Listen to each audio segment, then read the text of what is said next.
सभापव अर्घाभिरणपव। अष्टात्रिंशोऽध्यायः। युधिष्ठिर का शिशुपालकों समझाना और भीष्म जी का उसके आक्षेपों का उत्तर देना। वैशंपायन जी कहते हैं, जन्मेजय। तब राजा युधिष्ठिर शिशुपाल के समीप दौड़े गए और उसे शांतिपूर्वक समझाते हुए मधुर वाणी में बोले। एक, राजन, तुमने जैसी बात कह डाली है वो कदापि उचित नहीं है। किसी के प्रति इस प्रकार व्यर्थ कठोर बातें कहना महान अधर्म है। 2, शांतनुनंदन भीष्म जी धर्म के तत्व को न जानते हो ऐसी बात नहीं है, अतः तुम इनका अनादर न करो। 3, देखो, ये सभी नरेश, जिनमें से कई तो तुम्हारी अपेक्षा बहुत बड़ी अवस्था के हैं, श्री कृष्ण की अग्रपूजा को चुपचाप सहन कर रहे हैं। इसी प्रकार तुम्हें भी इस विषय में कुछ नहीं बोलना चाहिए। 4, छेदराज, भगवान श्री कृष्ण को यथार्थ रूप से हमारे पितामह भीष्म जी ही जानते हैं। कुरुनंदन भीष्म जी को उनके तत्व का जैसा ज्ञान है वैसा तुम्हें नहीं है। 5, भीष्म जी ने कहा, धर्मराज, भगवान श्री कृष्ण ही संपूर्ण में सबसे बढ़कर हैं। वे ही परम पूजनीय हैं। जो उनकी अग्रपूजा स्वीकार नहीं करता है उसकी अनुनय विनय नहीं करनी चाहिए। वो सांत्वना देने या समझाने बुझाने के योग्य भी नहीं है। 6, जो योद्धाओं में श्रेष्ठ क्षत्रिय जिसे युद्ध में जीतकर अपने वश में करके छोड़ देता है वो उस पराजित क्षत्रिय के लिए गुरुतुल्य पूज्य हो जाता है। 7, राजाओं के इस समुदाय में एक भी भूपाल ऐसा नहीं दिखाई देता जो युद्ध में देवकीनंदन श्री कृष्ण के तेज से परास्त न हो चुका हो। 8, महाबाहु श्री कृष्ण केवल हमारे लिए ही परम पूजनीय हो ऐसी बात नहीं है, ये तो तीनों लोकों के पूजनीय हैं। 9, श्री कृष्ण के द्वारा संग्राम में अनेक क्षत्रिय शिरोमणि परास्त हुए हैं। ये संपूर्ण जगत वृष्णि कुलभूषण भगवान श्री कृष्ण में ही पूर्ण रूप से प्रतिष्ठित है। 10, इसीलिए हम दूसरे वृद्ध पुरुषों के होते हुए भी श्री कृष्ण की ही पूजा करते हैं, दूसरों की नहीं। राजन, तुम्हें श्री कृष्ण के प्रति वैसी बातें मुंह से नहीं निकालनी चाहिए थीं। उनके प्रति तुम्हें ऐसी बुद्धि नहीं रखनी चाहिए। 11, मैंने बहुत से ज्ञानवृद्ध महात्माओं का संग किया है। अपने यहाँ पधारे हुए उन संतों के मुख से अनंत गुणशाली भगवान श्री कृष्ण के असंख्य बहुसम्मत गुणों का वर्णन सुना है। 12, जन्मकाल से लेकर अब तक इन बुद्धिमान श्री कृष्ण के जो जो चरित्र बहुधा बहुतेरे मनुष्यों द्वारा कहे गए हैं उन सबको मैंने बार बार सुना है। 13, चेदराज, हम लोग किसी कामना से अपना संबंधी मानकर अथवा इन्होंने हमारा किसी प्रकार का उपकार किया है इस दृष्टि से श्री कृष्ण की पूजा नहीं कर रहे हैं। हमारी दृष्टि तो ये है कि ये इस भूमंडल के सभी प्राणियों को सुख पहुंचाने वाले हैं और बड़े बड़े संत महात्माओं ने इनकी पूजा की है। 14-15, हम इनके यश, शौर्य और विजय को भलीभांति जानकर इनकी पूजा कर रहे हैं। यहाँ बैठे हुए लोगों में से कोई छोटा सा बालक भी ऐसा नहीं है जिसके गुणों की हम लोगों ने पुनर्तः परीक्षा न की हो। 16, श्री कृष्ण के गुणों को ही दृष्टि में रखते हुए हमने वयोवृद्ध पुरुषों का उल्लंघन करके इनको ही परम पूजनीय माना है। ब्राह्मणों में वही पूजनीय समझा जाता है जो ज्ञान में बड़ा हो तथा क्षत्रियों में वही पूजा के योग्य है जो बल में सबसे अधिक हो। 17, वैश्यों में वही सर्वमान्य है जो धन धान्य में बढ़कर हो। केवल शूद्रों में ही जन्मकाल को ध्यान में रखकर जो अवस्था में बड़ा हो उसको पूजनीय माना जाता है। श्री कृष्ण के परम पूजनीय होने में दोनों ही कारण विद्यमान हैं। 18, इनमें वेद वेदांगों का ज्ञान तो है ही, बल भी सबसे अधिक है। श्री कृष्ण के सिवा संसार के मनुष्यों में दूसरा कौन सबसे बढ़कर है। 19, दान, दक्षता, शास्त्र ज्ञान, शौर्य, लज्जा, कीर्ति, उत्तम बुद्धि, विनय, श्री, धृति, तुष्टि और पुष्टि, ये सभी गुण भगवान श्री कृष्ण में नित्य विद्यमान हैं। 20, जो अर्घ्य पाने के सर्वथा योग्य और पूजनीय है उन सकल गुण संपन्न श्रेष्ठ पिता और गुरु भगवान श्री कृष्ण की हम लोगों ने पूजा की है, अतः सब राजा लोग इसके लिए हमें क्षमा करें। 21, श्री कृष्ण हमारे ऋत्विक, गुरु, आचार्य, स्नातक, राजा और प्रिय मित्र सब कुछ हैं, इसीलिए हमने इनकी अग्रपूजा की है। 22, भगवान श्री कृष्ण ही संपूर्ण की उत्पत्ति और प्रलय के स्थान है। ये सारा चराचर विश्व इन्हीं के लिए प्रकट हुआ है। 23, ये ही अव्यक्त प्रकृति, सनातन कर्ता तथा संपूर्ण भूतों से परे हैं। अतः भगवान अच्युत ही सबसे बढ़कर पूजनीय हैं। 24 महतत्व, अहंकार, मन सहित 11 इंद्रियां, आकाश, वायु, तेज, जल, पृथ्वी तथा जरायुज, अंश, स्वेद्स और उद्भिज, ये 4 प्रकार के प्राणी भगवान श्री कृष्ण में ही प्रतिष्ठित हैं। 25 सूर्य, चंद्रमा, नक्षत्र, ग्रह, दिशा और विदिशा सब उन्हीं में स्थित हैं। जैसे वेदों में अग्निहोत्र कर्म, छंदों में गायत्री, मनुष्यों में राजा, नदियों, जलाशयों में समुद्र, नक्षत्रों में चंद्रमा, तेजों में पदार्थों में सूर्य, पर्वतों में मेरु और पक्षियों में गरुड़ श्रेष्ठ हैं, उसी प्रकार देवलोक सहित संपूर्ण लोकों में ऊपर नीचे, दाएं बाएं जितने भी के आश्रय हैं, उन सब में भगवान श्री कृष्ण ही श्रेष्ठ हैं। 26-29 भगवान नारायण की महिमा और उनके द्वारा मधु कैटभ का वध। वैशंपायन जी कहते हैं, जन्मेजय। तदनंतर भीष्म जी का वह समयोचित वचन सुनकर कौरव नंदन बुद्धिमान युधिष्ठिर ने उनसे इस प्रकार कहा। युधिष्ठिर बोले, पितामह, मैं इन भगवान श्री कृष्ण के संपूर्ण चरित्रों को विस्तार पूर्वक सुनना चाहता हूँ। आप उन्हें कृपा पूर्वक बतावें। पितामह के अवतारों और चरित्रों का क्रमशः वर्णन कीजिए। साथ ही मुझे ये भी बताइए कि श्री कृष्ण का शील स्वभाव कैसा है। वैशंपायन जी कहते हैं, जन्मेजय।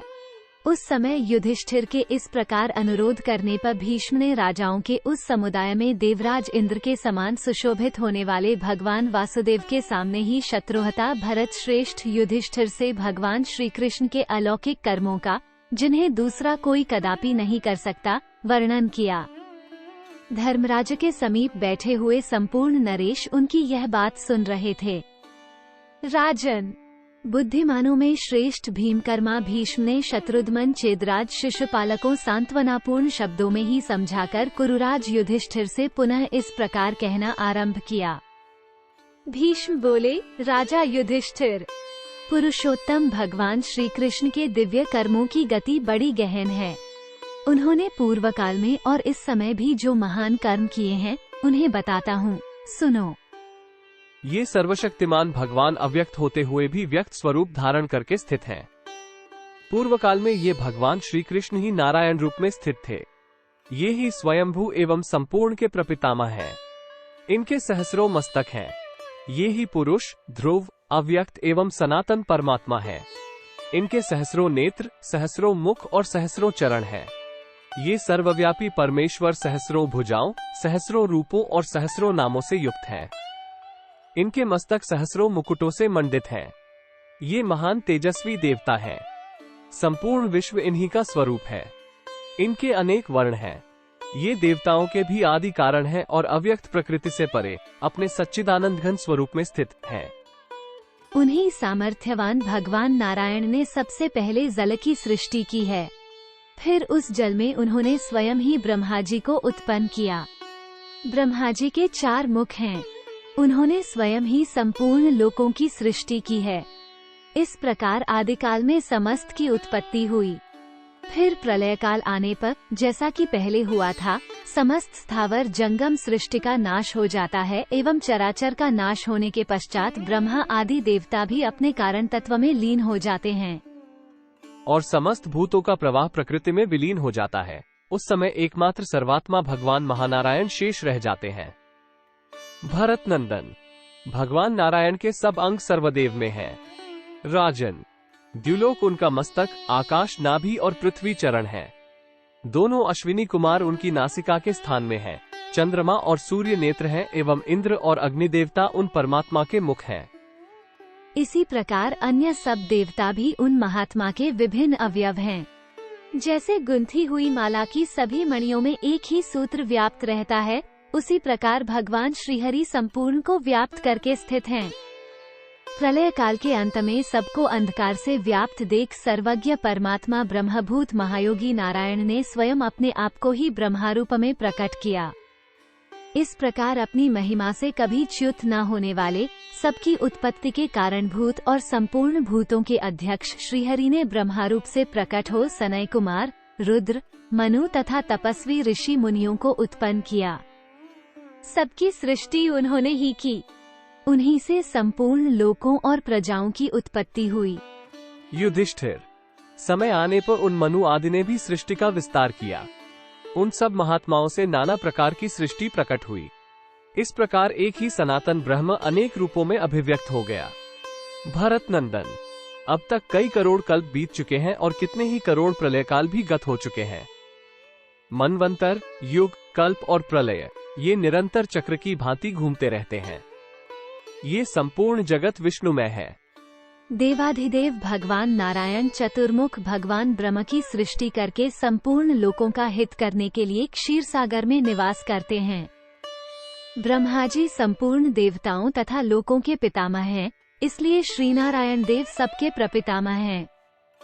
जो अव्यक्त होते हुए व्यक्त शरीर में स्थित हैं, सृष्टि और प्रलय काल में भी जो नित्य विद्यमान रहते हैं, उन्हीं सर्वशक्तिमान भगवान नारायण ने इसकी रचना की है। युधिष्ठिर, इन भगवान श्री कृष्ण ने ही नारायण रूप में स्थित होकर स्वयं ब्रह्मा, सूर्य, चंद्रमा और धर्म की सृष्टि की है। ये समस्त प्राणियों के अंतरात्मा है और कार्यवश अनेक रूपों में अवतीर्ण होते रहते हैं। इनके सभी अवतार दिव्य हैं और देवगणों से संयुक्त भी हैं। मैं उन सब का वर्णन करता हूँ। देवाधिदेव जगदीश्वर महायशस्वी भगवान श्रीहरि सहस्र युगों तक शयन करने के पश्चात कल्पांत की सहस्र युगात्मक अवधि पूरी होने पर प्रकट होते और सृष्टि कार्य में संलग्न हो परमेष्ठी ब्रह्मा, कपिल, देवगणों, सप्तर्षियों तथा शंकर की उत्पत्ति करते हैं। इसी प्रकार भगवान श्रीहरि सनय कुमार, मनु एवं प्रजापति को भी उत्पन्न करते हैं। पूर्व काल में प्रज्वलित अग्नि के समान तेजस्वी नारायण देव ने ही देवताओं आदि की सृष्टि की है। पहले की बात है, प्रलय काल में समस्त चराचर प्राणी, देवता, असुर, मनुष्य, नाग तथा राक्षस सभी नष्ट हो चुके थे। उस समय एकार्णव महासागर की जलराशि में दो अत्यंत दुर्धर्ष दैत्य रहते थे, जिनके नाम थे मधु और कैटब। वे दोनों भाई युद्ध की इच्छा रखते थे। उन्हीं भगवान नारायण ने उन्हें मनोवांछित वर देकर उन दोनों दैत्यों का वध किया था। कहते हैं, वे दोनों महान असुर महात्मा भगवान विष्णु के कानों की मैल से उत्पन्न हुए थे। पहले ने इस पृथ्वी को आबद्ध करके मिट्टी से ही उनकी आकृति बनाई थी। वे पर्वतराज हिमालय के समान विशाल शरीर लिए महासागर के जल में सो रहे थे। उस समय ब्रह्मा जी की प्रेरणा से स्वयं वायुदेव ने उनके भीतर प्रवेश किया। फिर तो वे दोनों महान असुर संपूर्ण द्युलोक को आच्छादित करके बढ़ने लगे। वायुदेव ही जिनके प्राण थे, उन दोनों असुरों को देखकर ब्रह्मा जी ने धीरे धीरे उनके शरीर पर हाथ फेरा। एक का शरीर उन्हें अत्यंत कोमल प्रतीत हुआ और दूसरे का अत्यंत कठोर। तब जल से उत्पन्न होने वाले भगवान ब्रह्मा ने उन दोनों का नामकरण किया। ये जो मृदुल शरीर वाला असुर है, इसका नाम मधु होगा और जिसका शरीर कठोर है, वो कैटब कहलाएगा। इस प्रकार नाम निश्चित हो जाने पर वे दोनों दैत्य बल से उन्मत्त होकर सब ओर विचरने लगे। राजन, सबसे पहले वे दोनों महादैत्य मधु और कैटब द्युलोक में पहुँचे और उस सारे लोक को आच्छादित करके सब ओर विचरने लगे। उस समय सारा लोक जलमय हो रहा था। उसमें युद्ध की कामना से अत्यंत निर्भय होकर आए हुए उन दोनों असुरों को देखकर लोक पितामह ब्रह्मा जी वहीं एकार्णवरूप जलराशि में अंतर्धान हो गए। वे भगवान पद्मनाभ विष्णु की नाभ से प्रकट हुए कमल में जा बैठे। वो कमल वहाँ पहले ही स्वयं प्रकट हुआ था। कहने को तो वो पंकज था, परंतु पंख से उसकी उत्पत्ति नहीं हुई थी। लोक पितामह ब्रह्मा ने अपने निवास के लिए उस कमल को ही पसंद किया और उसकी भूरी भूरी सराहना की। भगवान नारायण और ब्रह्मा दोनों ही अनेक सहस्र वर्षों तक उस जल के भीतर सोते रहे, किंतु कभी तनिक भी कंपायमान नहीं हुए। तदनंतर दीर्घ काल के पश्चात वे दोनों असुर मधु और कैटब उसी स्थान पर आ पहुंचे जहां ब्रह्मा जी स्थित थे। उन दोनों को आया देख महातेजस्वी लोकनाथ भगवान पद्मनाभ अपनी शैया से खड़े हो गए। क्रोध से उनकी आंखें लाल हो गईं। फिर तो उन दोनों के साथ उनका बड़ा भयंकर युद्ध हुआ। उस भयानक एकार्णव में जहां त्रिलोकी जलरूप हो गई थी, सहस्रों वर्षों तक उनका वो घमासान युद्ध चलता रहा, परंतु उस समय उस युद्ध में उन दोनों दैत्यों को तनिक भी थकावट नहीं होती थी। तत्पश्चात दीर्घकाल व्यतीत होने पर वे दोनों रणोन्मत्त दैत्य प्रसन्न होकर सर्वशक्तिमान भगवान नारायण से बोले, सुरश्रेष्ठ, हम दोनों तुम्हारे युद्ध कौशल से बहुत प्रसन्न हैं। तुम हमारे लिए स्पृहणीय मृत्यु हो। हमें ऐसी जगह मारो जहाँ की भूमि पानी में डूबी हुई न हो, तथा मरने के पश्चात हम दोनों तुम्हारे पुत्र हों। जो हमें युद्ध में जीत ले, हम उसी के पुत्र हों, ऐसी हमारी इच्छा है। उनकी बात सुनकर भगवान नारायण ने उन दोनों दैत्यों को युद्ध में पकड़कर उन्हें दोनों हाथों से दबाया और मधु तथा कैटभ दोनों को अपनी जांघों पर रखकर मार डाला। मरने पर उन दोनों की लाशें जल में डूबकर एक हो गईं। जल की लहरों से मथित होकर उन दोनों दैत्यों ने जो मेद छोड़ा, उससे आच्छादित होकर वहां का जल अदृश्य हो गया। उसी पर भगवान नारायण ने नाना प्रकार के जीवों की सृष्टि की। राजन कुंती कुमार, उन दोनों दैत्यों के मेद से सारी वसुधा आच्छादित हो गई, अतः तभी से यह मही मेदिनी के नाम से प्रसिद्ध हुई। भगवान पद्मनाभ के प्रभाव से यह मनुष्यों के लिए शाश्वत आधार बन गई। दाक्षिणात्य प्रतिमे अध्याय समाप्त। वराह, नरसिंह, वामन, दत्तात्रेय, परशुराम, श्रीराम, श्री कृष्ण तथा कल्कि अवतारों की संक्षिप्त कथा। भीष्म जी कहते हैं, कुरुनंदन के अब तक कई सहस्र अवतार हो चुके हैं। मैं यहाँ कुछ अवतारों का यथाशक्ति वर्णन करूंगा, तुम ध्यान देकर उनका वृतांत सुनो। पूर्व काल में जब भगवान पद्मनाभ समुद्र के जल में शयन कर रहे थे, पुष्कर में उनसे अनेक देवताओं और महर्षियों का प्रादुर्भाव हुआ। ये का पौष्करिक पुष्कर संबंधी पुरातन अवतार कहा गया है, जो वैदिक श्रुतियों द्वारा अनुमोदित है। महात्मा श्रीहरि का जो वराह नामक अवतार है, उसमें भी प्रधानतः वैदिक श्रुति ही प्रमाण है। उस अवतार के समय ने वराह रूप धारण करके पर्वतों और वनों सहित सारी पृथ्वी को जल से बाहर निकाला था। चारों वेद ही भगवान वराह के 4 पैर थे, यूप ही उनकी दाढ़ थे, क्रतु यज्ञ ही दांत और चिति इष्टिकाचयन ही मुख थे। अग्नि जिह्वा कुश रोम तथा ब्रह्म मस्तक थे। वे महान तप से संपन्न थे। दिन और रात ही उनके 2 नेत्र थे। उनका स्वरूप दिव्य था। वेदांग ही उनके विभिन्न अंग थे। श्रुतियां ही उनके लिए आभूषण का काम देती थीं। घी उनकी नासिका, श्रु उनकी थूथन और सामवेद का स्वर ही उनकी भीषण गर्जना थी। उनका शरीर बहुत बड़ा था। धर्म और सत्य उनका स्वरूप था। वे अलौकिक तेज से संपन्न थे। वे विभिन्न कर्मरूपी विक्रम से सुशोभित हो रहे थे। प्रायश्चित उनके नख थे। वे धीर स्वभाव से युक्त थे।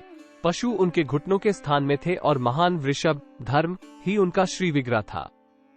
उद्गाटा का होमरूप कर्म उनका लिंग था। फल और बीज ही उनके लिए महान औषध थे।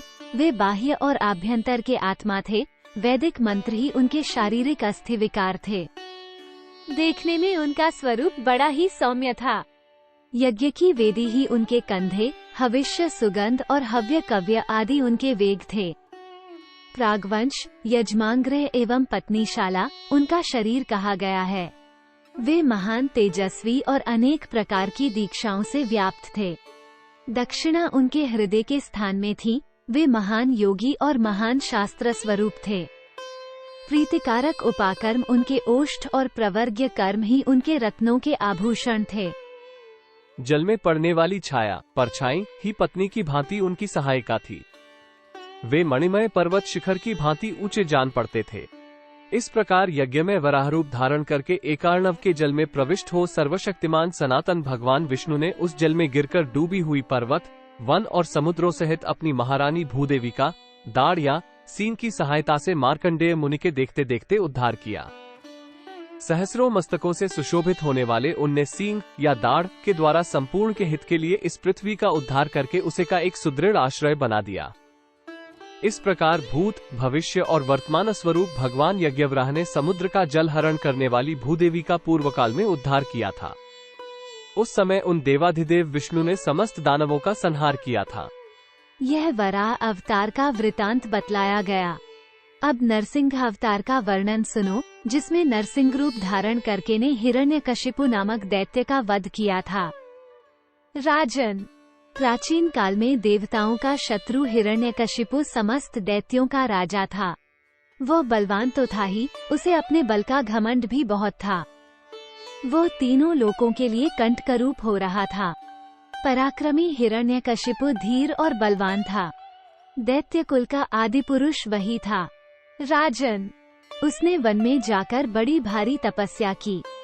11,500 वर्षों तक पूर्वोक्त तपस्या के हेतुभूत जप और उपवास में संलग्न रहने से वो ठूठे काठ के समान अविचल और दृढ़ता पूर्वक मौन व्रत का पालन करने वाला हो गया। निष्पाप नरेश। उसके इंद्रिय संयम, मनोनिग्रह, ब्रह्मचर्य, तपस्या तथा श्रौच संतोषादि नियमों के पालन से ब्रह्मा जी के मन में बड़ी प्रसन्नता हुई। भूपाल। तदनंतर स्वयंभू भगवान ब्रह्मा हंस जुते हुए सूर्य के समान तेजस्वी विमान द्वारा स्वयं वहां पधारे।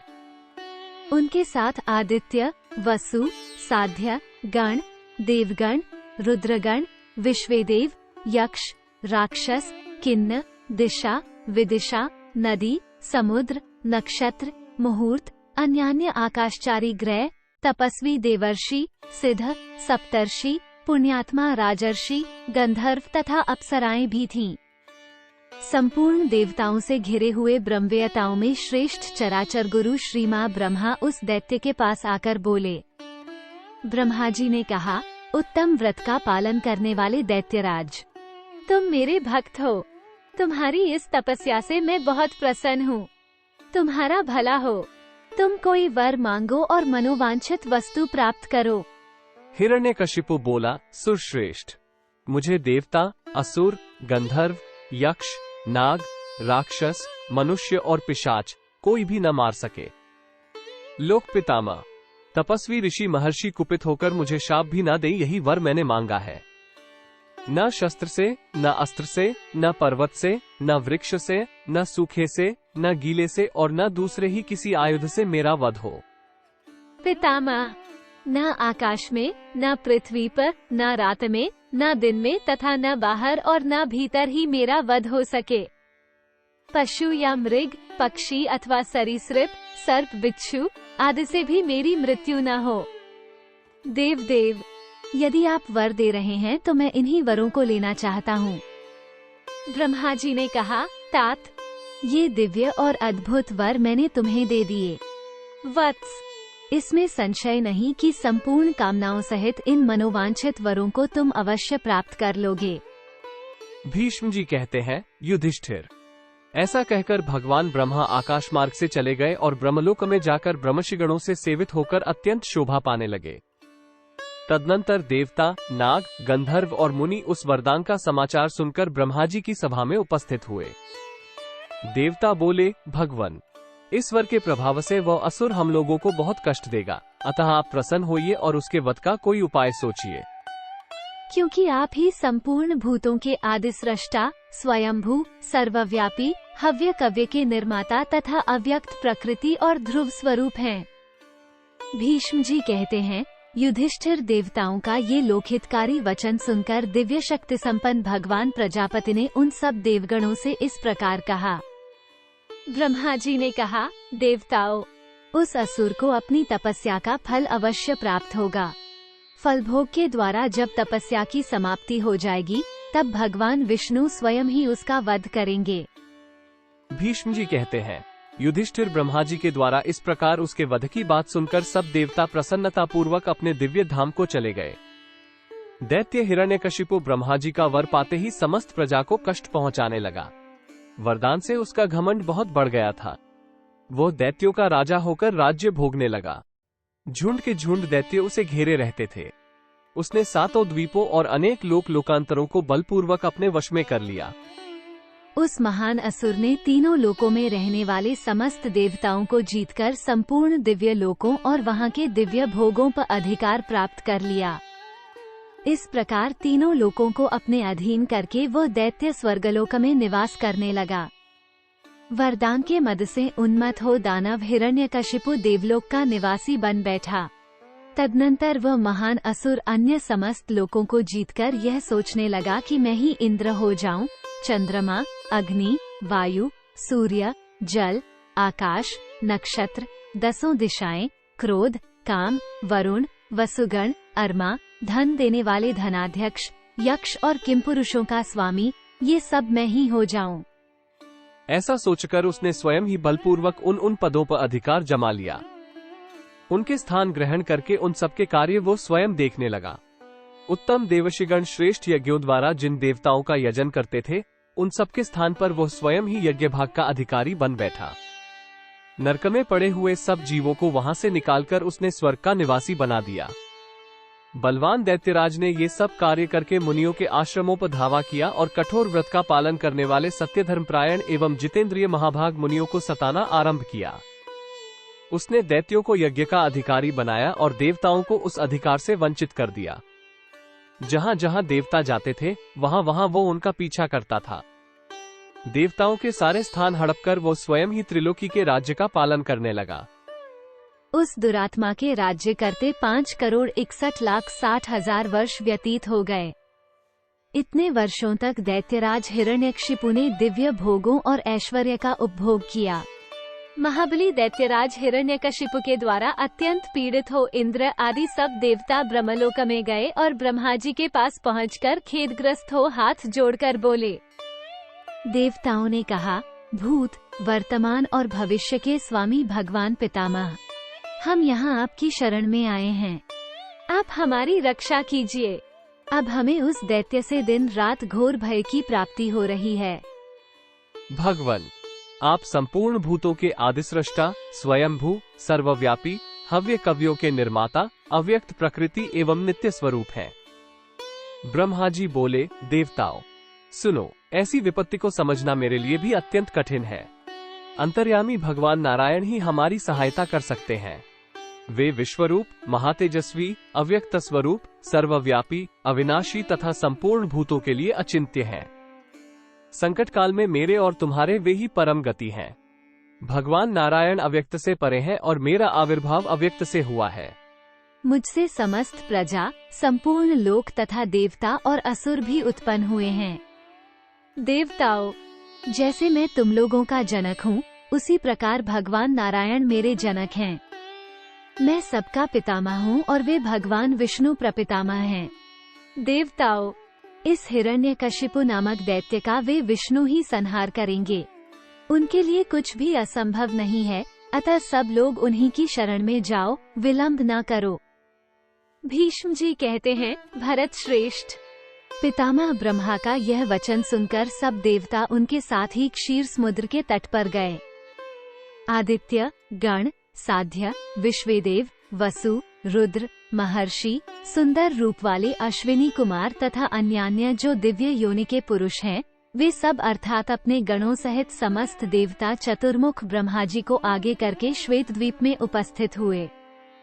क्षीर समुद्र के तट पर पहुंचकर सब देवता अनंत नामक शेषनाग की शैया पर शयन करने वाले अनंत एवं उद्दीप्त तेज से प्रकाशमान उन शरणागत वत्सल सनातन देवता श्री विष्णु के सम्मुख उपस्थित हुए, जो सबके सनातन परम गति हैं। वे प्रभु देव स्वरूप, वेदमय, यज्ञ रूप, ब्राह्मण को देवता मानने वाले, महान बल और पराक्रम के आश्रय, भूत, वर्तमान और भविष्य रूप, सर्वसमर्थ, विश्ववंदित, सर्वव्यापी, दिव्य शक्ति संपन्न तथा शरणागत रक्षक हैं। वे सब देवता उन्हीं भगवान नारायण की शरण में गए। देवता बोले, देवेश्वर, आज आप हिरण्यकशिपु का वध करके हमारी रक्षा कीजिए। सुरश्रेष्ठ, आप ही हमारे और ब्रह्मा आदि के भी धारण पोषण करने वाले परमेश्वर हैं। खिले हुए कमल दल के समान नेत्रों वाले नारायण, आप शत्रु पक्ष को भय प्रदान करने वाले हैं। प्रभु, आज आप दैत्यों का विनाश करने के लिए उद्यत हो, हमारे शरणदाता होइए। भीष्म जी कहते हैं, युधिष्ठिर। देवताओं की यह बात सुनकर पवित्र कीर्ति वाले भगवान विष्णु ने उस समय संपूर्ण भूतों से अदृश्य रहकर बोलना आरंभ किया। श्री भगवान बोले, देवताओं, भय छोड़ दो, मैं तुम्हें अभय देता हूँ। देवगण, तुम लोग अविलंब स्वर्गलोक में जाओ और पहले की ही भांति वहाँ निर्भय होकर रहो। मैं वरदान पाकर घमंड में भरे हुए दानवराज हिरण्यकशिपु को, जो देवेश्वरों के लिए भी अवध्य हो रहा है, सेवकों सहित अभी मार डालता हूँ। ब्रह्मा जी ने कहा, भूत, भविष्य और वर्तमान के स्वामी नारायण, ये देवता बहुत दुखी हो गए हैं, अतः आप दैत्यराज हिरण्यकशिपु को शीघ्र मार डालिए। उसकी मृत्यु का समय आ गया है, इसमें विलंब नहीं होना चाहिए। श्री भगवान बोले, ब्रह्मा तथा देवताओं, मैं शीघ्र ही उस दैत्य का नाश करूंगा, अतः तुम सब लोग अपने अपने दिव्यलोक में जाओ। भीष्म जी कहते हैं, युधिष्ठिर, ऐसा कहकर भगवान विष्णु ने देवेश्वरों को विदा करके आधा शरीर मनुष्य का और आधा सिंह का सा बनाकर नरसिंह विग्रह धारण करके एक हाथ से दूसरे हाथ को रगड़ते हुए बड़ा भयंकर रूप बना लिया। वे महातेजस्वी नरसिंह मुंह बाए हुए काल के समान जान पड़ते थे। राजन, तदनंतर भगवान विष्णु हिरण्यकशिपु के पास गए। नरसिंह रूपधारी महाबली भगवान श्रीहरि को आया देख दैत्यों ने कुपित होकर उन पर अस्त्र शस्त्रों की वर्षा आरंभ की। उनके द्वारा चलाए हुए सभी शस्त्रों को भगवान खा गए। साथ ही उन्होंने उस युद्ध में कई हजार दैत्यों का संहार कर डाला। क्रोध में भरे हुए उन सभी महाबलवान दैत्येश्वरों का विनाश करके अत्यंत कुपित होने बलोन्मत्त दैत्यराज हिरण्यकशिपु पर धावा किया। भगवान नरसिंह की अंकांति मेघों की घटा के समान श्याम थी। वे मेघों की गंभीर गर्जन के समान दहाड़ रहे थे। उनका उद्दीप्त तेज भी मेघों के ही समान शोभा पाता था और वे मेघों के ही समान महान वेगशाली थे। भगवान नरसिंह को आया देख देवताओं से द्वेष रखने वाला दुष्ट दैत्य हिरण्यकशिपु उनकी ओर दौड़ा। कुपित सिंह के समान पराक्रमी उस अत्यंत बलशाली, दर्पयुक्त एवं दैत्यगणों से सुरक्षित दैत्य को सामने आया देख महातेजस्वी भगवान नरसिंह ने नखों के तीखे अग्रभागों के द्वारा उस दैत्य के साथ घोर युद्ध किया। फिर संध्याकाल आने पर बड़ी उतावली के साथ उसे पकड़कर वे राजभवन की देहली पर बैठ गए। तदनंतर उन्होंने अपनी जांघों पर दैत्यराज को रखकर नखों से उसका वक्षस्थल विदीर्ण कर डाला। सुरश्रेष्ठ श्रीहरि ने वरदान से घमंड में भरे हुए महाबली महापराक्रमी दैत्यराज को बड़े वेग से मार डाला। इस प्रकार हिरण्यकशिपु तथा उसके अनुयायी सब दैत्यों का संहार करके महातेजस्वी भगवान श्रीहरि ने देवताओं तथा प्रजाजनों का हित साधन किया और इस पृथ्वी पर धर्म की स्थापना करके वे बड़े प्रसन्न हुए। पांडुनंदन, यह मैंने तुम्हें संक्षेप से नरसिंह अवतार की कथा सुनाई है। अब तुम परमात्मा श्रीहरि के वामन अवतार का वृतांत सुनो। राजन, प्राचीन त्रेतायुग की बात है। विरोचन कुमार बलि दैत्यों के राजा थे। बल में उनके समान दूसरा कोई नहीं था। बलि अत्यंत बलवान होने के साथ ही महान वीर भी थे। महाराज, दैत्य समूह से घिरे हुए बलि ने बड़े वेग से इंद्र पर आक्रमण किया और उन्हें जीतकर इंद्रलोक पर अधिकार प्राप्त कर लिया। राजा बलि के आक्रमण से अत्यंत त्रस्त हुए इंद्र आदि देवता ब्रह्मा जी को आगे करके क्षीर सागर के तट पर गए और सबने मिलकर देवाधिदेव भगवान नारायण का स्तवन किया। देवताओं की स्तुति करने पर श्रीहरि ने उन्हें दर्शन दिया और कहा जाता है उन पर कृपा प्रसाद करने के फलस्वरूप का अदिति के गर्भ से प्रादुर्भाव हुआ, जो इस समय यदुकुल को आनंदित कर रहे हैं। यही भगवान श्री कृष्ण पहले अदिति के पुत्र होकर इंद्र के छोटे भाई विष्णु या उपेंद्र के नाम से विख्यात हुए। उन्हीं दिनों महापराक्रमी दैत्यराज बलि ने क्रतुश्रेष्ठ अश्वमेध के अनुष्ठान की तैयारी आरंभ की। युधिष्ठिर, जब दैत्यराज का यज्ञ आरंभ हो गया, उस समय भगवान विष्णु ब्राह्मण वेशधारी वामन ब्रह्मचारी के रूप में अपने को छिपाकर सिर मुंडराए, यज्ञोपवीत, काला मृग चर्म और शिखा धारण किए, हाथ में पलाश का डंडा लिए उस यज्ञ में गए। उस समय भगवान वामन की अद्भुत शोभा दिखाई देती थी। बलि के वर्तमान यज्ञ में प्रवेश करके उन्होंने दैत्यराज से कहा, मुझे 3 पग भूमि दक्षिणा रूप में दीजिए, केवल 3 पग भूमि मुझे दे दीजिए। ऐसा कहकर उन्होंने महान असुर बलि से याचना की। बलि ने भी तथास्तु कहकर श्री विष्णु को भूमि दे दी। बलि से वो भूमि पाकर भगवान विष्णु बड़े वेग से बढ़ने लगे। राजन, वे पहले तो बालक जैसे लगते थे, किंतु उन्होंने बढ़कर 3 ही पगों में स्वर्ग, आकाश और पृथ्वी सबको माप लिया।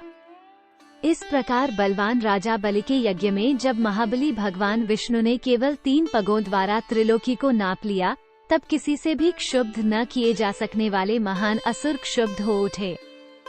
राजन, उनमें विप्रचित्ति आदि दानव प्रधान थे। क्रोध में भरे हुए उन महाबली दैत्यों के समुदाय अनेक प्रकार के वेश धारण किए वहां उपस्थित थे। उनके मुख अनेक प्रकार के दिखाई देते थे। वे सब के सब विशालकाय थे। उनके हाथों में भांति भांति के अस्त्र शस्त्र थे। उन्होंने विविध प्रकार की मालाएं तथा चंदन धारण कर रखे थे। वे देखने में बड़े भयंकर थे और तेज से मानो प्रज्वलित हो रहे थे। भरत नंदन, जब भगवान विष्णु ने तीनों लोकों को मापना आरंभ किया, उस समय सभी दैत्य अपने अपने आयुध लेकर उन्हें चारों ओर से घेर कर खड़े हो गए। ने महाभयंकर रूप धारण करके उन सब दैत्यों को लातों थप्पड़ों से मारकर भूमंडल का सारा राज्य उनसे शीघ्र छीन लिया। उनका एक पैर आकाश में पहुंचकर आदित्य मंडल में स्थित हो गया। भूतात्मा भगवान श्रीहरि उस समय अपने तेज से सूर्य की अपेक्षा बहुत बढ़ चढ़कर प्रकाशित हो रहे थे। महाबली महाबाहु भगवान विष्णु संपूर्ण दिशाओं विदिशाओं तथा समस्त लोकों को प्रकाशित करते हुए बड़ी शोभा पा रहे थे। जिस समय वे वसुधा को अपने पैरों से माप रहे थे, उस समय वे इतने बड़े कि चंद्रमा और सूर्य उनकी छाती के सामने आ गए थे। जब वे आकाश को लांघने लगे, तब वे ही चंद्रमा और सूर्य उनके नाभिदेश में आ गए। जब वे आकाश या स्वर्गलोक से भी ऊपर को पैर बढ़ाने लगे, उस समय उनका रूप इतना विशाल हो गया कि सूर्य और चंद्रमा उनके घुटनों में स्थित दिखाई देने लगे। इस प्रकार ब्राह्मण लोग अमित पराक्रमी भगवान विष्णु के उस विशाल रूप का वर्णन करते हैं। युधिष्ठिर का पैर ब्रह्मांड कपाल तक पहुंच गया और उसके आघात से कपाल में छिद्र हो गया, जिससे झरझर करके एक नदी प्रकट हो गई, जो शीघ्र ही नीचे उतरकर समुद्र में जा मिली। सागर में मिलने वाली वो पावन सरिता ही गंगा है। भगवान श्रीहरि ने बड़े बड़े दानवों को मारकर सारी पृथ्वी उनके अधिकार से छीन ली और तीनों लोकों के साथ सारी आसुरी संपदा का अपहरण करके उन असुरों को स्त्री पुत्रों सहित पाताल में भेज दिया। नमुची, शंबर और महामना प्रहलाद के चरणों के स्पर्श से पवित्र हो गए, ने उनको भी पाताल में भेज दिया। राजन, भूतात्मा भगवान श्रीहरि ने अपने श्रीअंगों में विशेष रूप से पंचमहाभूतों तथा भूत, भविष्य और वर्तमान सभी कालों का दर्शन कराया। उनके शरीर में सारा संसार इस प्रकार दिखाई देता था, मानो उसमें लाकर रख दिया गया हो। संसार में कोई ऐसी वस्तु नहीं है जो उन परमात्मा से व्याप्त न हो। परमेश्वर भगवान विष्णु के उस रूप को देखकर उनके तेज से तिरस्कृत हो देवता, दानव और मानव सभी मोहित हो गए। अभिमानी राजा बलि को ने यज्ञ मंडप में ही बांध लिया और विरोचन के समस्त कुल को स्वर्ग से पाताल में भेज दिया। गरुड़ वाहन भगवान विष्णु को अपने परमेश्वरीय तेज से उपर्युक्त कर्म करके भी अहंकार नहीं हुआ। दानव सूदन श्री विष्णु ने शचीपति इंद्र को समस्त देवताओं का आधिपत्य देकर त्रिलोकी का राज्य भी उन्हें दे दिया। इस प्रकार परमात्मा श्रीहरि के वामन अवतार का वृतांत संक्षेप से तुम्हें बताया गया। वेदवेता ब्राह्मण भगवान विष्णु के इस सुयश का वर्णन करते हैं। युधिष्ठिर, अब तुम मनुष्यों में श्रीहरि के जो अवतार हुए हैं, उनका वृतांत सुनो। महाराज, अब मैं पुनः भगवान विष्णु के दत्तात्रेय नामक अवतार का वर्णन करता हूँ। दत्तात्रेय जी महान यशस्वी महर्षि थे। एक समय की बात है, सारे वेद नष्ट से हो गए। वैदिक कर्मों और यज्ञ यागादिकों का लोप हो गया। चारों वर्ण एक में मिल गए और सर्वत्र वर्ण संकरता फैल गई। धर्म शिथिल हो गया एवं अधर्म दिनों दिन बढ़ने लगा। सत्य दब गया और सब और असत्य ने सिक्का जमा लिया। प्रजा क्षीण होने लगी और धर्म को अधर्म द्वारा हर तरह से पीड़ा हानि पहुंचने लगी। ऐसे समय में महात्मा दत्तात्रेय ने यज्ञ और कर्मानुष्ठान की विधि सहित संपूर्ण वेदों का पुनरुद्धार किया और पुनः चारों वर्णों को पृथक पृथक अपनी अपनी मर्यादा में स्थापित किया। इन्होंने ही हैहयराज अर्जुन को वर प्रदान किया था। हैहयराज अर्जुन ने अपनी सेवाओं द्वारा दत्तात्रेय जी को प्रसन्न कर लिया था।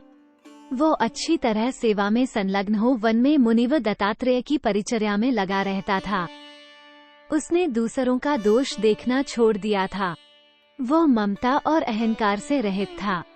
उसने दीर्घ काल तक दत्तात्रेय जी की आराधना करके उन्हें संतुष्ट किया। दत्तात्रेय जी आप्त पुरुषों से भी बढ़कर आप्त पुरुष थे। बड़े बड़े विद्वान उनकी सेवा में रहते थे। विद्वान सहस्रबाहु अर्जुन ने उन ब्रह्मर्षि से ये निम्नांकित वर प्राप्त किए। अमृतत्व छोड़कर उसके मांगे हुए सभी वर विद्वान ब्राह्मण दत्तात्रेय जी ने दे दिए। उसने 4 वरों के लिए महर्षि से प्रार्थना की थी और उन चारों का ही महर्षि ने अभिनंदन किया था। वे वर इस प्रकार हैं। हैहयराज बोला, मैं श्रीमान, मनस्वी, बलवान, सत्यवादी, अदोषदर्शी तथा सहस्र भुजाओं से विभूषित हूँ। यह मेरे लिए पहला वर है। मैं जरायुज और अंश जीवों के साथ साथ समस्त चराचर का धर्मपूर्वक शासन करना चाहता हूँ। मेरे लिए दूसरा वर यही हो। मैं अनेक प्रकार के यज्ञों द्वारा देवताओं, ऋषियों, पितरों तथा ब्राह्मण अतिथियों का यजन करूं और जो लोग मेरे शत्रु हैं उन्हें सम्रांगण में तीखे बाणों द्वारा मारकर यमलोक पहुंचा दूं। भगवान दत्तात्रेय, मेरे लिए यही तीसरा वर हो, जिसके समान इहलोक या स्वर्गलोक में कोई पुरुष न था, न है और न होगा ही, वही मेरा वध करने वाला हो। यह मेरे लिए चौथा वर हो। वो अर्जुन राजा कृतवीर्य का ज्येष्ठ पुत्र था और युद्ध में महान शौर्य का परिचय देता था। उसने माहिष्मती नगरी में 10 लाख वर्षों तक निरंतर अभ्युदयशील होकर राज्य किया। जैसे आकाश में सूर्यदेव सदा प्रकाशमान होते हैं, उसी प्रकार कार्तवीर्य अर्जुन सारी पृथ्वी और समुद्री द्वीपों को जीतकर इस भूतल पर अपने पुण्य कर्मों से प्रकाशित हो रहा था।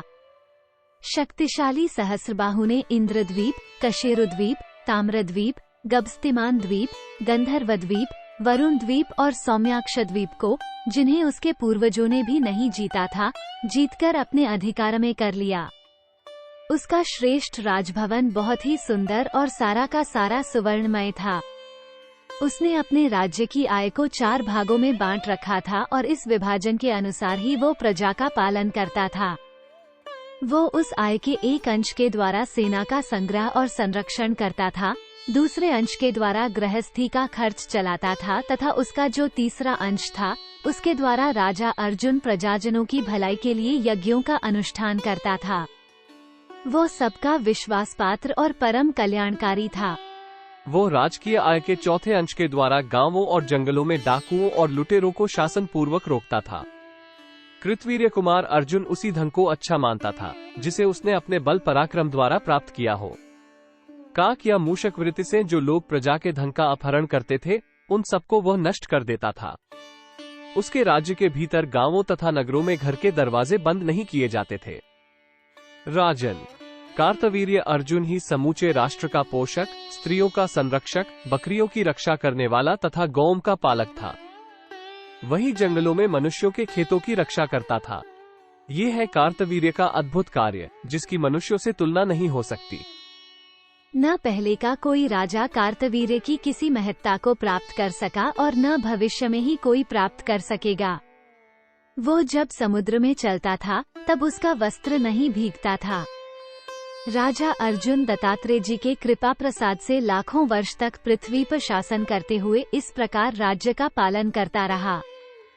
इस प्रकार उसने लोकहित के लिए बहुत से कार्य किए। भरत श्रेष्ठ, यह मैंने भगवान विष्णु के दत्तात्रेय नामक अवतार का वर्णन किया। अब पुनः उन महात्मा के अन्य अवतार का वर्णन सुनो।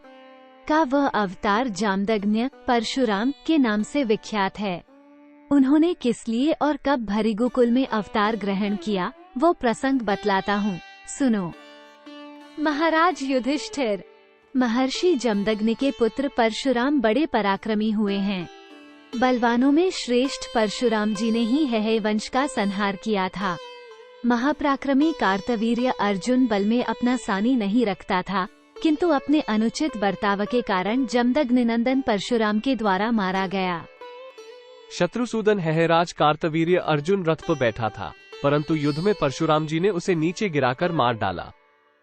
ये भगवान गोविंद ही पराक्रमी परशुराम रूप से भृगुवंश में अवतीर्ण हुए। ये ही जंभासुर का मस्तक विदीर्ण करने वाले तथा शद्दुदुभि के घातक हैं। इन्होंने सहसों पर विजय पाने वाले सहस्रबाहु अर्जुन का युद्ध में संहार करने के लिए ही अवतार लिया था।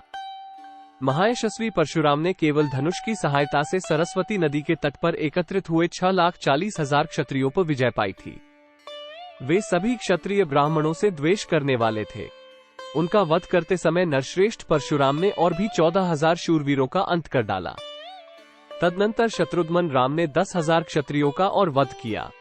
इसके बाद उन्होंने हजारों वीरों को मूसल से मारकर यमलोक पहुंचा दिया तथा सहसों को फरसे से काट डाला। भृगुनंदन परशुराम ने 14,000 क्षत्रियों को क्षणमात्र में मार गिराया तथा शेष ब्रह्मद्रोहियों का भी मूलोच्छेद करके स्नान किया। क्षत्रियों से पीड़ित होकर ब्राह्मणों ने राम राम कहकर आर्तनाद किया था। इसीलिए सर्वविजयी परशुराम ने पुनः फरसे से 10,000 क्षत्रियों का अंत किया। जिस समय द्विजलोग भृगुनंदन परशुराम दौड़ो, बचाओ इत्यादि बातें कहकर करुण क्रंदन करते, उस समय उन पीड़ितों द्वारा कही हुई वो आर्तवाणी परशुराम जी नहीं सहन कर सके। उन्होंने काश्मीर, दरद, कुंतीभोज, क्षुद्रक, मालव, शक, चेदी, काशी, करुष, ऋषिक, कृत, कैशिक, अंग, वंग, कलिंग, मागध, काशी, कोसल, रात्रायण, वीतिहोत्र, किरात तथा मार्तिकाओत, इनको तथा अन्य सहस्रों राजेश्वरों को प्रत्येक देश में तीखे बाणों से मारकर यमराज के भेंट कर दिया।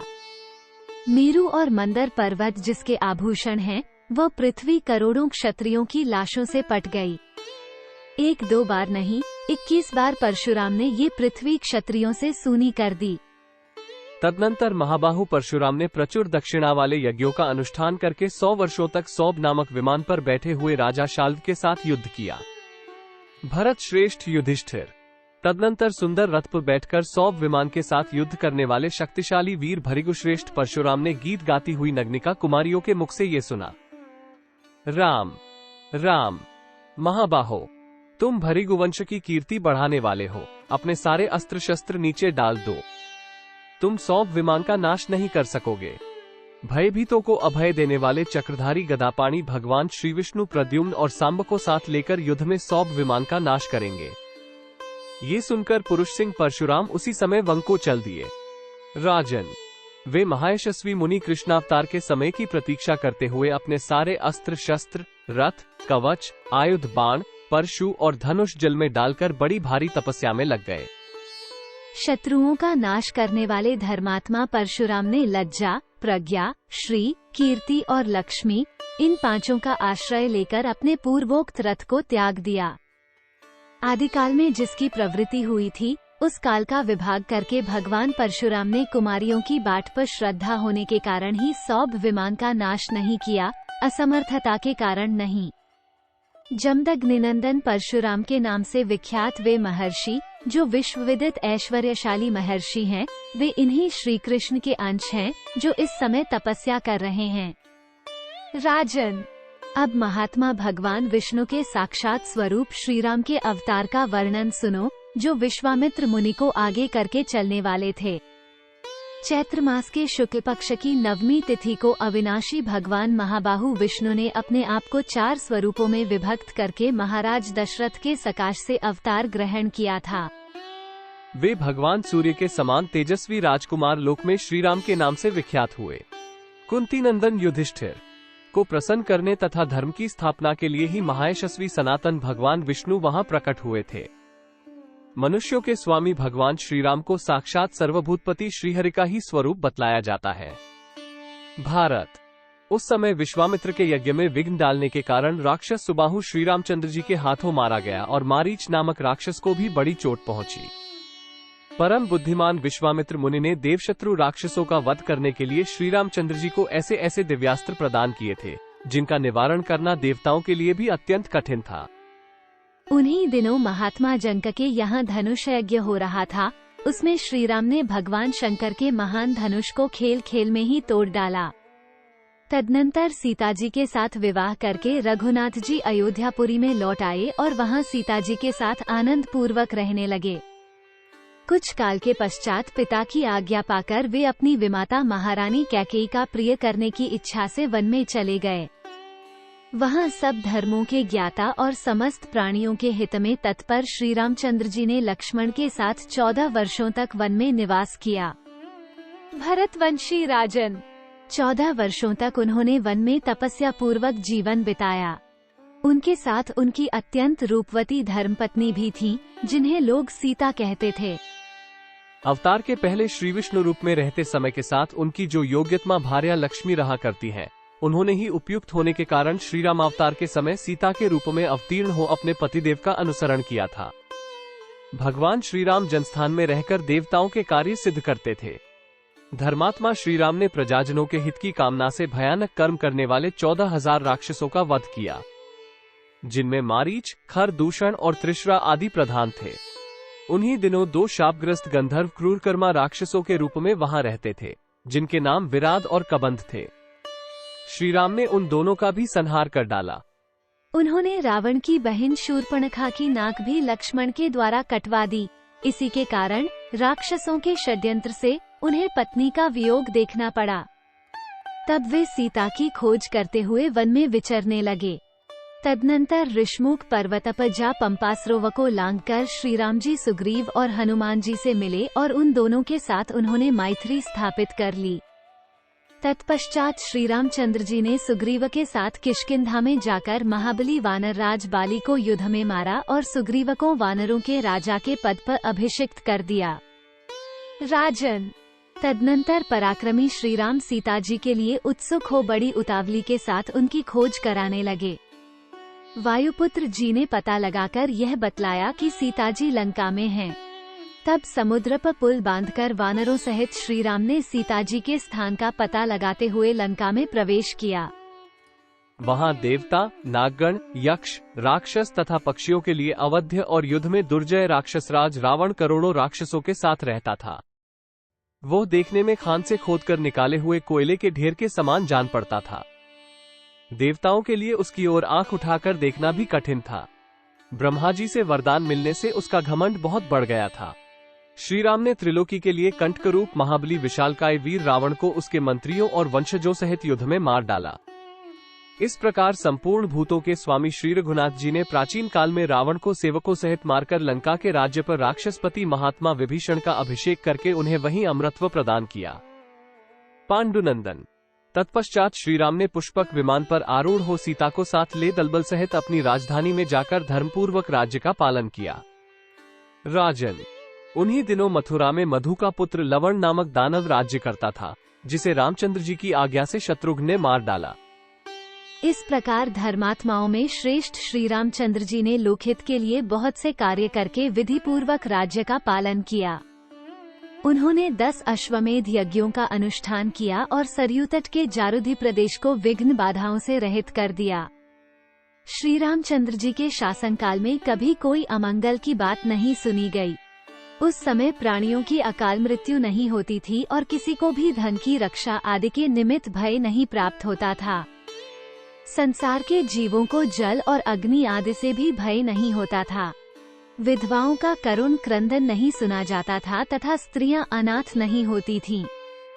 श्री रामचंद्र जी के राज्य शासन काल में संपूर्ण जगत संतुष्ट था। किसी भी वर्ण के लोग वर्ण संकर संतान नहीं उत्पन्न करते थे। कोई भी मनुष्य ऐसी जमीन के लिए कर नहीं देता था जो जोतने बोने के काम में न आती हो। बूढ़े लोग बालकों का अंत्येष्टि संस्कार नहीं करते थे, उनके सामने ऐसा अवसर ही नहीं आता था। वैश्य लोग क्षत्रियों की परिचर्या करते थे और क्षत्रिय लोग भी वैश्यों को कष्ट नहीं होने देते थे। पुरुष अपनी पत्नियों की अवहेलना नहीं करते थे और पत्नियां भी पतियों की अवहेलना नहीं करती थी। श्री रामचंद्र जी के राज्य शासन करते समय लोक में खेती की उपज कम नहीं होती थी। लोग सहस्र पुत्रों से युक्त होकर सहस्रों वर्षों तक जीवित रहते थे। श्री राम के राज्य शासन काल में सब प्राणी निरोग थे। श्री रामचंद्र जी के राज्य में इस पृथ्वी पर ऋषि, देवता और मनुष्य साथ साथ रहते थे। राजन, भूमिपाल श्री रघुनाथ जी जिन दिनों सारी पृथ्वी का शासन करते थे, उस समय उनके राज्य में सब लोग पूर्णतः तृप्ति का अनुभव करते थे। धर्मात्मा राजा राम के राज्य में पृथ्वी पर सब लोग तपस्या में ही लगे रहते थे और सबके सब धर्मानुरागी थे। श्री राम के राज्य शासन काल में कोई भी मनुष्य अधर्म में प्रवृत्त नहीं होता था। सबके प्राण और अपान समवृत्ति में स्थित थे। जो पुराण वेयता विद्वान हैं, वे इस विषय में निम्नांकित गाथा गाया करते हैं। भगवान श्री राम की अंकांति श्याम है, युवावस्था है, उनके नेत्रों में कुछ कुछ लाली है। वे गजराज जैसे पराक्रमी हैं। उनकी भुजाएं घुटनों तक लंबी हैं। मुख बहुत सुंदर है, कंधे सिंह के समान हैं और वे महान बलशाली हैं। उन्होंने राज्य और भोग पाकर 11,000 वर्षों तक इस पृथ्वी का शासन किया। प्रजाजनों में राम राम राम इस प्रकार केवल राम की ही चर्चा होती थी। राम के राज्य शासन काल में ये सारा जगत राममय हो रहा था। उस समय के द्विज ऋग्वेद, यजुर्वेद और सामवेद के ज्ञान से शून्य नहीं थे। इस प्रकार मनुष्यों में श्रेष्ठ श्री रामचंद्र जी ने दंडकारण्य में निवास करके देवताओं का कार्य सिद्ध किया और पहले के अपराधी पुलस्त्य नंदन रावण को, जो देवताओं, गंधर्वों और नागों का शत्रु था, युद्ध में मार गिराया। इक्ष्वाकु कुल का अभ्युदय करने वाले महाबाहु श्री राम महान पराक्रमी, सर्वगुण संपन्न और अपने तेज से देदीप्यमान थे। वे इसी प्रकार सेवकों सहित रावण का वध करके राज्यपालन के पश्चात साकेत लोक में पधारे। इस प्रकार परमात्मा दशरथ नंदन श्री राम के अवतार का वर्णन किया गया।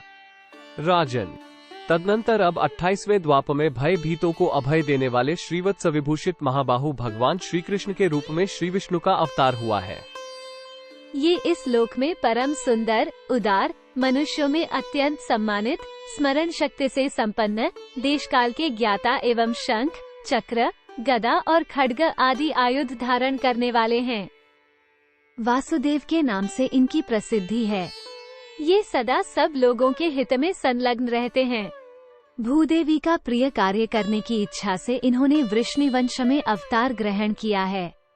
ये ही मनुष्यों को अभयदान करने वाले हैं। इन्हीं की मधुसूदन नाम से प्रसिद्धि है।